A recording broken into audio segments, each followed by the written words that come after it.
This Pokemon is illegal. Not all Swampert, but this specific one. It was never caught, but somehow it manages to exist anyway. If you've ever found a level 100 shiny Pokemon on a used DS cartridge, you might be looking into the remnants of a forgotten era. In May of 2014, Nintendo Wi-Fi connection service for DS and Wii systems was officially discontinued. This meant that Nintendo effectively killed off the GTS or Global Trade Station for Pokemon Generations 4 and 5, and arguably my favorite website at the time, PokeGTS.us. Now, what is PokeGTS, you may ask?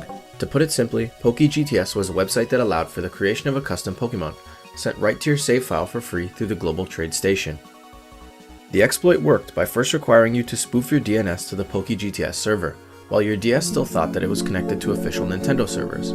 Then, you would use the site to customize every aspect of the Pokemon you wish to receive, anywhere from its held item to illegal moves. Finally, you would trade away a Pokemon that you didn't like or caught for the sole purpose of trading, and receive your potentially illegal but custom Pokemon. If you'd like to see PokeGTS in action, I'll be linking this tutorial from 2012 in the description below. Also, when I say illegal, I don't mean it in the sense that Nintendo will be knocking at your door anytime soon, but rather, this Pokemon would never be allowed competitively in an official in-person or online tournament. Using online trades in Generations 8 and 9, you may have also unwillingly traded for an illegal Pokemon.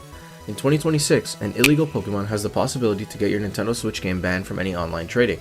However, the chances of a ban are slim, unless you plan on competing in VGC battles with that illegal Pokemon. These Pokemon usually contain a .com, .gg, or a Discord link in their nickname, or may even have perfect EV and IV stats. They will also not be compatible for use with home once received, which is another tell. But back to PokeGTS. An example of one of these Pokemon from the PokeGTS site is this Swampert that I mentioned earlier, which I've held on my childhood SoulSilver cartridge now for over a decade. This Swampert knows moves that it should be impossible to possess.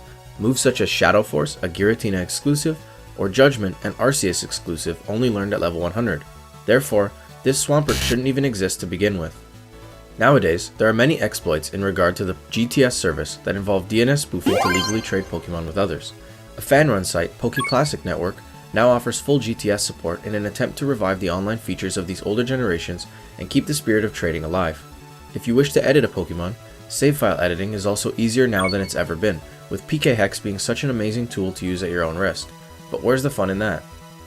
As a kid, I did not have access to Wi-Fi connection most of the time with my DS, but when I did, PokeGTS was the coolest thing in the world. In an era where offline play was so important and Pokemon arguably was at its peak, at least in my eyes, PokeGTS provided me a feeling that I now get when modding consoles, a feeling of freedom.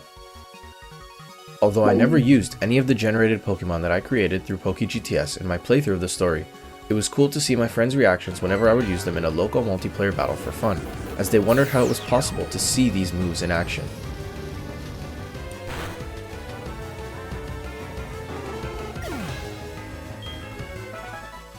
Today, this seems like nothing, but in 2012, the ability to open a web page with my old Android tablet and sending a custom Pokemon to a physical cartridge felt like magic in the future all at once. PokeGTS is no longer needed, but its legacy lives on. Through my save file, and I'm sure many others out there, lives a reminder of what once was for the Pokemon hacking scene.